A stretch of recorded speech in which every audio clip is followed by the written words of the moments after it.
اعوذ باللہ من الشیطان الرجیم بسم اللہ الرحمن الرحیم رب اشرح لی صدری ویسر لی امری واحلل عقدۃ من لسانی یفقہوا قولی رب زدنی علما رب زدنی علما رب زدنی علما۔ السلام علیکم ورحمۃ اللہ وبرکاتہ۔ اللہ تعالیٰ کے فضل و کرم سے آج ہم قرآن پاک کے دوسرے نصف کا آغاز کر رہے ہیں۔ اس پارے کا آغاز حضرت موسیٰ علیہ السلام حضرت خضر علیہ السلام کے واقعے سے ہوتا ہے۔ اس میں 3 واقعات کے ذریعے انسان کو اس حقیقت سے روشناس کرایا جا رہا ہے کہ انسان کا ویژن جو ہے بہت لمیٹڈ ہے، اس کی قائم کردہ رائے بھی اس کی محدود علم اور عقل کی پیداوار ہوتی ہے۔ فار ایگزامپل، بہت سے فادر جو ہوتے ہیں اپنے بچوں پر محبت کے باوجود اپنی اولاد کی تربیت کے لیے سختیاں بھی کرتے ہیں، ان پر پابندیاں بھی عائد کرتے ہیں، کیونکہ آپ اس بارے میں بہتر طور پر آگاہ ہیں کہ آپ کے بچے کے لیے کیا بہترین ہے، اور اگر بچہ کسی بری راہ پر گامزن ہوگا تو اس کے ایفیکٹ جو ہیں کیسے اور کہاں تک ہوں گے۔ اسی طرح اللہ تعالیٰ کی قدرت کے سامنے ہماری جو عقل ہے وہ بھی لمیٹڈ ہے، محدود ہے، اور عقل بھی ایک فتنہ اور آزمائش ہے۔ یہاں پر اللہ تعالیٰ نے اس کو قرار دیا ہے، اور جو انسان جو ہے تھوڑا وہ سیکھ جاتا ہے یا علم حاصل کر لیتا ہے تو خود کو وہ بڑا عالم کنسیڈر کرنے لگ جاتا ہے، یعنی خود کو وہ اس اہل سمجھنے لگ جاتا ہے کہ اس کے پاس اتھارٹی ہے کہ وہ لوگوں کو جج کر سکے۔ یہاں پر اللہ تعالیٰ نے اسی علم کی آزمائش کا تذکرہ کیا ہے کہ انسان چاہے جتنا بھی عالم ہو وہ اس چیز سے لا علم ہے کہ اللہ تعالیٰ کی مصلحتوں میں کیا پوشیدہ ہے۔ ارشاد ہوتا ہے کہ جب کہ موسیٰ علیہ السلام نے اپنے نوجوان سے کہا کہ میں تو چلتا ہی رہوں گا یہاں تک کہ 2 دریاؤں کے سنگم پر پہنچوں، خواہ مجھے سالہ سال چلنا پڑے۔ نوجوان سے مراد یوشع بن نون علیہ السلام ہے، جو حضرت موسیٰ علیہ السلام کی وفات کے بعد ان کے جانشین بنے۔ جب وہ دونوں دریا کے سنگم پر پہنچے، وہاں اپنی مچھلی بھول گئے جس نے دریا میں سرنگ جیسا اپنا راستہ بنا لیا۔ حضرت موسیٰ علیہ السلام کو اس سفر کی ضرورت اس لیے پیش آئی کہ انہوں نے ایک موقع پر ایک سائل کے جواب میں یہ کہہ دیا کہ اس وقت مجھ سے بڑا کوئی عالم نہیں۔ اللہ تعالیٰ کو ان کا یہ جملہ پھر پسند نہ آیا اور وحی کے ذریعے سے انہیں اطلاع کی کہ ہمارا ایک بندہ خضر ہے جو تجھ سے بھی بڑا عالم ہے۔ حضرت موسیٰ علیہ السلام نے پوچھا کہ یا اللہ، اس سے ملاقات کیسے ہو سکتی ہے؟ تو اللہ تعالیٰ نے فرمایا کہ جہاں 2 سمندر ملتے ہیں وہیں ہمارا وہ بندہ بھی ہوگا۔ نیز فرمایا کہ مچھلی ساتھ لے جاؤ، جہاں مچھلی تمہاری ٹوکری یعنی زنبیل سے نکل کر غائب ہو جائے تو سمجھ لینا کہ یہی مقام ہے۔ چنانچہ اسی حکم کے مطابق انہوں نے ایک مچھلی لی اور سفر شروع کر دیا۔ پھر مچھلی زندہ ہو کر سمندر میں چلی گئی اور اس کے لیے اللہ تعالیٰ نے سمندر میں سرنگ کی طرح راستہ بنا دیا۔ حضرت یوشع علیہ السلام نے مچھلی کو سمندر میں جاتے ہوئے راستہ بنتے ہوئے دیکھا، لیکن حضرت موسیٰ علیہ السلام کو بتانا بھول گئے، حتیٰ کہ آرام کر کے وہاں سے پھر سفر شروع کر دیا۔ اس دن اور اس کے بعد رات سفر کر کے جب دوسرے دن حضرت موسیٰ علیہ السلام کو تھکاوٹ اور بھوک محسوس ہوئی تو اپنے نوجوان ساتھی سے کہا کہ لاؤ بھائی کھانا کھا لیں۔ اس نے کہا مچھلی تو جہاں ہم نے پتھر سے ٹھیک لگا کر آرام کیا تھا وہاں زندہ ہو کر سمندر میں چلی گئی تھی، اور وہاں عجب طریقے سے اس نے اپنا راستہ بنایا تھا جس کا میں آپ سے تذکرہ کرنا بھول گیا، وہ شیطان نے مجھے بھلا دیا۔ حضرت موسیٰ علیہ السلام نے کہا کہ اللہ کے بندے، جہاں مچھلی زندہ ہو کر غائب ہوئی تھی وہی تو ہمارا مطلوبہ مقام تھا جس کی تلاش میں ہم سفر کریں۔ چنانچہ اپنے نشانات قدم دیکھتے ہوئے واپس لوٹے اور اسی مجمع البحرین پر واپس آ گئے۔ بس ہمارے بندوں میں سے ایک بندے کو پایا جسے اپنے پاس کی خاص نعمت عطا فرما رکھی تھی۔ اس بندے سے مراد حضرت خضر ہیں، جیسا کہ صحیح حدیث میں صراحت ہے۔ خضر کے معنی سرسبز اور شاداب کے ہیں۔ یہ ایک مرتبہ سفید زمین پر بیٹھے تو وہ حصہ زمین ان کے نیچے سے سرسبز ہو کر لہلانے لگا، اسی وجہ سے ان کا نام خضر پڑ گیا، اور اسے اپنے پاس سے خاص علم سکھا رکھا تھا۔ اس سے علم نبوت کے علاوہ، جس سے حضرت موسیٰ علیہ السلام بھی بہرہ ور تھے، بعض تکوینی امور کا علم ہے جس سے اللہ تعالیٰ نے حضرت خضر علیہ السلام کو نوازا تھا۔ حضرت موسیٰ علیہ السلام کے پاس بھی وہ علم نہیں تھا۔ آگے ارشاد ہوتا ہے کہ اس سے موسیٰ نے کہا کہ میں آپ کی تابع داری کروں، کہ آپ مجھے اس نیک علم کو سکھا دیں جو آپ کو سکھایا گیا ہے۔ اس نے کہا آپ میرے ساتھ ہرگز صبر نہیں کر سکتے، اور جس چیز کو آپ نے اپنے علم میں نہ لیا ہو اس پر صبر کر بھی کیسے سکتے ہیں؟ موسیٰ نے جواب دیا کہ انشاءاللہ آپ مجھے صبر کرنے والا پائیں گے اور کسی بات میں آپ کی نافرمانی نہ کروں گا۔ اس نے کہا اچھا، اگر آپ میرے ساتھ ہی چلنے پر اصرار کرتے ہیں تو یاد رہے کسی چیز کی نسبت مجھ سے کچھ نہ پوچھنا جب تک کہ میں خود اس کی نسبت کوئی تذکرہ نہ کروں۔ پھر وہ دونوں چلے یہاں تک کہ کشتی میں سوار ہوئے تو اس نے کشتی کے تختے توڑ دیے۔ موسیٰ نے کہا کیا آپ اسے توڑ رہے ہیں تاکہ کشتی والوں کو ڈبو دیں؟ یہ تو آپ نے بڑی خطرناک بات کر دی۔ حضرت موسیٰ علیہ السلام کو چونکہ اس علم کی خاصی خبر نہیں تھی جس کی بنا پر خضر نے کشتی کے تختے توڑ دیے تھے، اس لیے صبر نہ کر سکے اور اپنے علم و فہم کے مطابق اسے نہایت ہولناک کام قرار دے دیا۔ اس نے جواب دیا کہ میں نے تو پہلے ہی تجھے کہہ دیا تھا کہ تو میرے ساتھ ہرگز نہ صبر کر سکے گا۔ موسیٰ نے جواب دیا کہ میری بھول پر مجھے نہ پکڑیے اور مجھے اپنے کام میں تنگی میں نہ ڈالیے۔ پھر دونوں چلے یہاں تک ایک لڑکے کو پایا، اس نے اسے مار ڈالا۔ موسیٰ نے کہا کہ کیا آپ نے ایک پاک جان کو بغیر کسی جان کے مار ڈالا؟ بے شک آپ نے تو بڑی ناپسندیدہ حرکت کی۔ وہ کہنے لگے کہ میں نے تم سے نہیں کہا تھا کہ تم میرے ہمراہ رہ کر ہرگز صبر نہیں کر سکتے؟ موسیٰ علیہ السلام نے جواب دیا، اگر اب اس کے بعد میں آپ سے کسی چیز کے بارے میں سوال کروں تو بے شک آپ مجھے اپنے ساتھ نہ رکھنا، یقیناً آپ میری طرف سے حد یعنی عذر کو پہنچ چکی۔ پھر دونوں چلے، ایک گاؤں والوں کے پاس آ کر ان سے کھانا طلب کیا تو انہوں نے ان کی مہمانداری سے صاف انکار کر دیا، اور دونوں نے وہاں ایک دیوار پائی جو گرا ہی چاہتی تھی تو اس نے اسے ٹھیک اور درست کر دیا۔ حضرت خضر علیہ السلام نے اس دیوار کو ہاتھ لگایا اور اللہ کے حکم سے وہ معجزانہ طور پر سیدھی ہو گئی، جیسا کہ صحیح بخاری کی روایت سے واضح ہے۔ موسیٰ علیہ السلام کہنے لگے، اگر آپ چاہتے تو اس پر اجرت لے لیتے۔ حضرت موسیٰ علیہ السلام جو اہل بستی کے رویے سے پہلے ہی قبیدہ خاطر سے حضرت خضر کی اس بلا معاوضہ احسان پر خاموش نہ رہ سکے اور بول پڑے کہ جب ان بستی والوں نے ہماری مسافرت، ضرورتمندی اور شرف و فضل کی کسی چیز کا لحاظ نہیں کیا تو یہ لوگ کب اس لائق ہیں کہ آپ ان کے ساتھ احسان کریں؟ اس نے کہا، بس یہ جدائی ہے میرے اور تیرے درمیان، اب میں تجھے ان باتوں کی اصلیت بھی بتا دوں گا جس پر تجھ سے صبر نہ ہو سکا۔ پھر حضرت خضر علیہ السلام نے حضرت موسیٰ علیہ السلام کو حقیقت سے آگاہ کیا، کشتی تو چند مسکینوں کی تھی جو دریا میں کام کاج کرتے تھے، میں نے اس میں کچھ توڑ پھوڑ کرنے کا ارادہ کر لیا کیونکہ ان کے ایک آگے بادشاہ تھا جو ہر ایک صحیح سالم کشتی کو جبراً ضبط کر لیتا تھا، اور اس لڑکے کے ماں باپ ایمان والے تھے، ہمیں خوف ہوا کہ کہیں انہیں اپنی سرکشی اور کفر سے عاجز و پریشان نہ کر دے، اس لیے ہم نے چاہا کہ ان کا پروردگار اس کے بدلے اس سے بہتر پاکیزگی والا، اس سے زیادہ محبت اور پیار والا بچہ عنایت فرمائے۔ دیوار کا قصہ یہ ہے کہ اس شہر میں تو یتیم بچے ہیں جن کا خزانہ ان کی اس دیوار کے نیچے دفن ہے، ان کا باپ بڑا نیک شخص تھا، تو تیرے رب کی چاہت تھی کہ یہ دونوں یتیم اپنی جوانی کی عمر میں آ کر اپنا یہ خزانہ تیرے رب کی مہربانی اور رحمت سے نکال لیں۔ میں نے اپنی رائے سے کوئی کام نہیں کیا، یہ تھی اصل حقیقت ان واقعات کی جس پر آپ نے سے صبر نہ ہو سکا۔ پھر آگے آ رہا ہے کہ آپ سے ذوالقرنین کا واقعہ یہ لوگ دریافت کر رہے ہیں، اب کہہ دیجیے کہ میں ان کا تھوڑا سا حال تمہیں پڑھ کر سناتا ہوں۔ یہ مشرکین کے اس تیسرے سوال کا جواب ہے یہودیوں کے کہنے پر انہوں نے نبی صلی اللہ علیہ وسلم سے کیے تھے۔ ذوالقرنین کے لفظی معنی دو سینگوں والے کے ہیں، وہ ایک عادل بادشاہ تھا، اللہ تعالیٰ کو اس کی عادت بہت پسند آئی، اس کے پاس اقتدار ہے، وہ لوگوں سے اس اقتدار کا فائدہ اٹھا کر ٹیکس اور اجرت وصول کر سکتا ہے، لیکن وہ خود کو اللہ تعالیٰ کی بارگاہ میں اور لوگوں کے سامنے آنسریبل کنسیڈر کرتا ہے۔ لوگ اسے بتاتے ہیں کہ ایک قوم ہے جو انہیں بہت تنگ کرتی ہے تو وہ ان سے بچاؤ کے لیے ایک دیوار تعمیر کر دیتے ہیں، حالانکہ لوگ آپ کو آفر بھی کرتے ہیں کہ ہم آپ کو اجرت دیتے ہیں اور ٹیکس دیتے ہیں، لیکن وہ اس کا انکار کر دیتے ہیں کیونکہ ان کو اندازہ تھا کہ انہوں نے اللہ تعالیٰ کو جواب دہ ہونا ہے کہ انہوں نے کہاں تک اپنی رسپانسبلٹی کو صحیح معنوں میں ادا کیا ہے۔ اگر کسی کے پاس اقتدار ہو اور وہ ان سارے اصولوں کو مد نظر رکھے تو یہ ایک بہت ہی ڈیفیکلٹ ٹاسک ہوتا ہے۔ پھر آگے خبردار کیا جا رہا ہے کہ کہہ دیجیے اگر تم کہو تو میں تمہیں بتا دوں کہ باعتبار اعمال سب سے زیادہ خسارے میں کون ہیں، وہ ہیں کہ جن کی دینوی زندگی کی تمام تر کوششیں بیکار ہو گئیں اور وہ اسی گمان میں رہے کہ وہ بہت اچھے کام کر رہے ہیں۔ یعنی اعمال ان کے ایسے ہیں جو اللہ کے ہاں ناپسندیدہ ہیں، لیکن وہ خود کو خوش قسمت سمجھتے ہیں کہ وہ بہت اچھے کام کر رہے ہیں۔ ان سے مراد کون ہے؟ بعض کہتے ہیں یہود و نصارہ ہیں، بعض کہتے ہیں خوارج اور دیگر اہل بدعت ہیں، بعض کہتے ہیں کہ مشرکین ہیں۔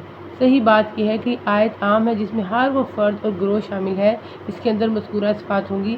آگے ایسی لوگوں کے بارے میں مزید وعیدیں بیان کی جا رہی ہیں، یہی وہ لوگ ہیں جنہوں نے اپنے پروردگار کی آیتوں ان کی ملاقات سے کفر کیا، اس لیے ان کے اعمال غارت ہو گئے، بس قیامت کے دن ہم ان کا کوئی وزن قائم نہیں کریں گے، یعنی ہمارے ہاں ان کی کوئی قدر و قیمت نہیں ہوگی۔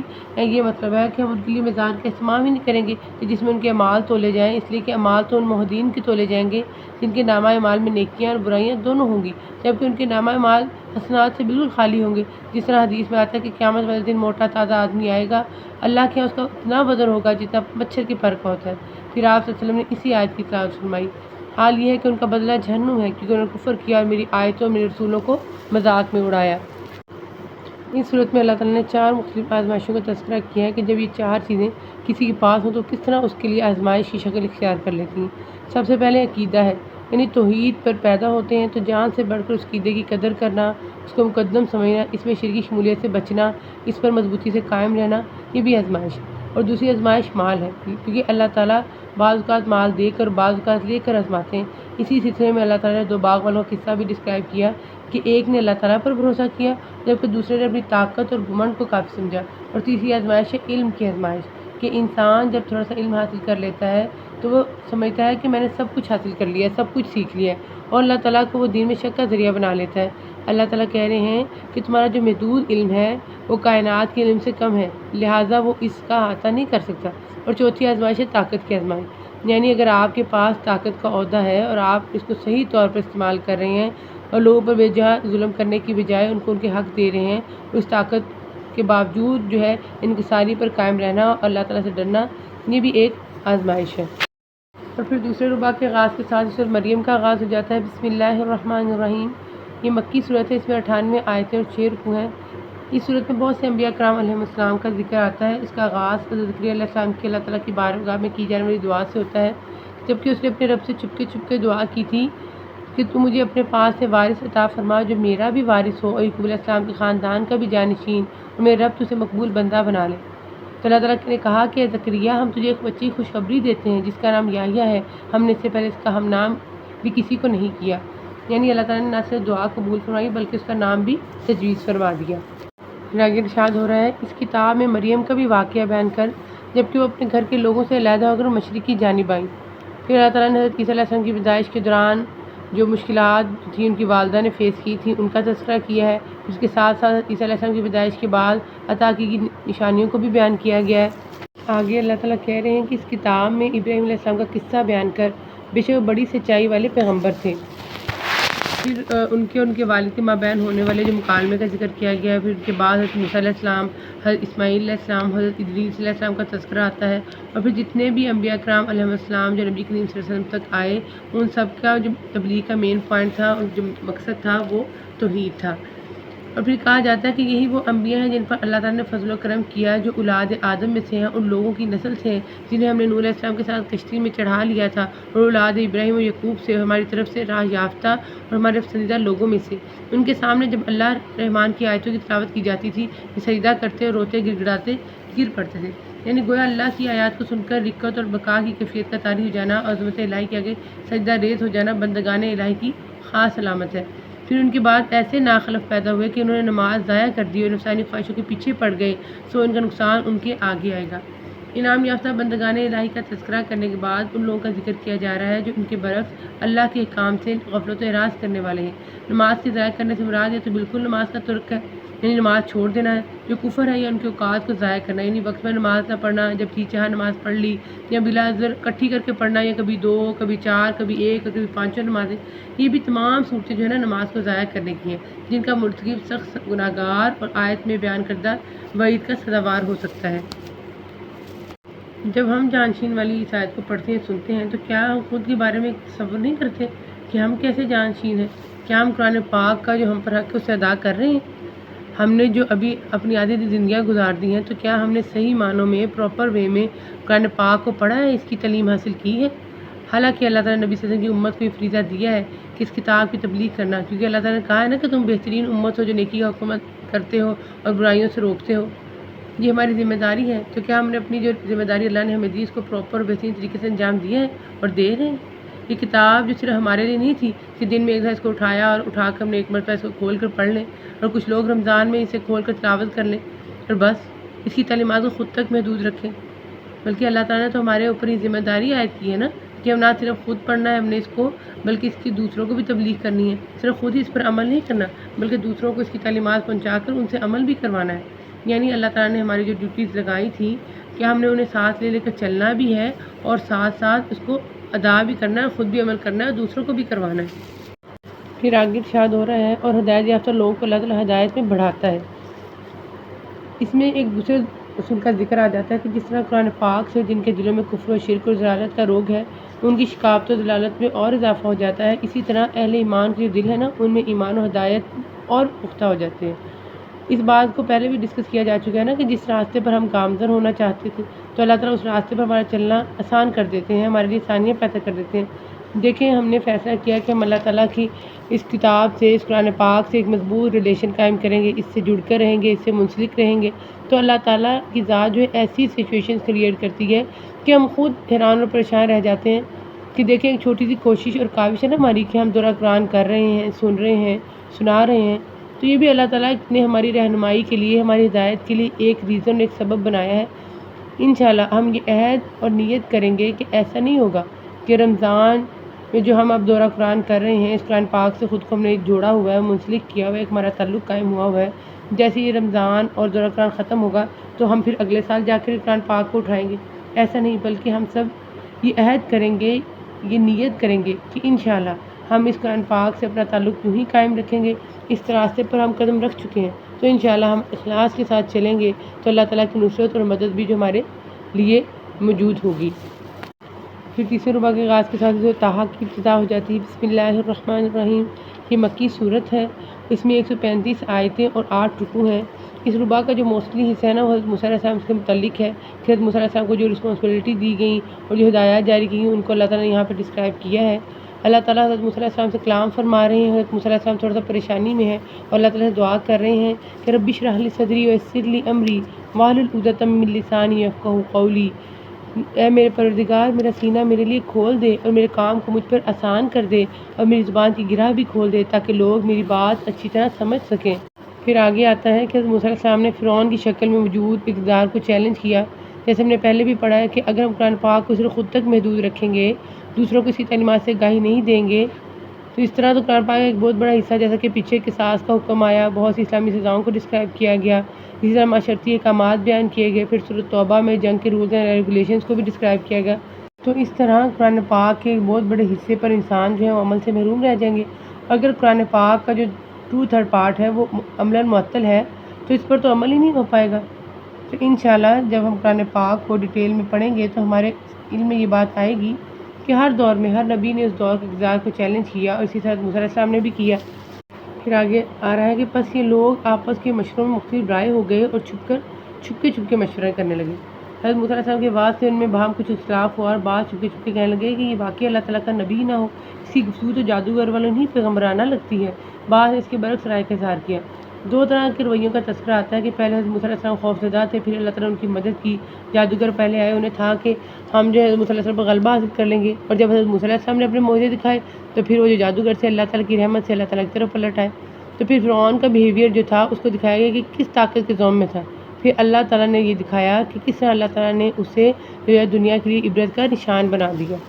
پھر چوتھے ربع کے آغاز میں بہت ہی پیاری آیت آ رہی ہے کہ وَإِنِّي لَغَفَّارٌ، ہاں بے شک میں انہیں بخش دینے والا ہوں۔ ساتھ ہی اللہ تعالیٰ نے پھر کہا کہ کون سے لوگ ہیں جنہیں میں بخشوں گا؟ جو توبہ کریں، ایمان لائیں، نیک عمل کریں اور راہ راست پر بھی رہیں۔ یعنی مغفرت الہی کا مستحق حقدار بننے کے لیے 4 چیزیں ضروری ہیں: کفر و شرک اور معاصی یعنی گناہوں سے توبہ، ایمان، عمل صالح اور راہ راست پر چلتے رہنا، یعنی استقامت حتیٰ کہ ایمان ہی پر اسے موت آئے۔ ورنہ ظاہر بات ہے کہ توبہ ایمان کے بعد اگر اس نے پھر شرک و کفر کا راستہ اختیار کیا حتیٰ کہ موت بھی اسے کفر و شرک پر ہی آئے تو مغفرت الہی کے بجائے عذاب کا حقدار ہوگا۔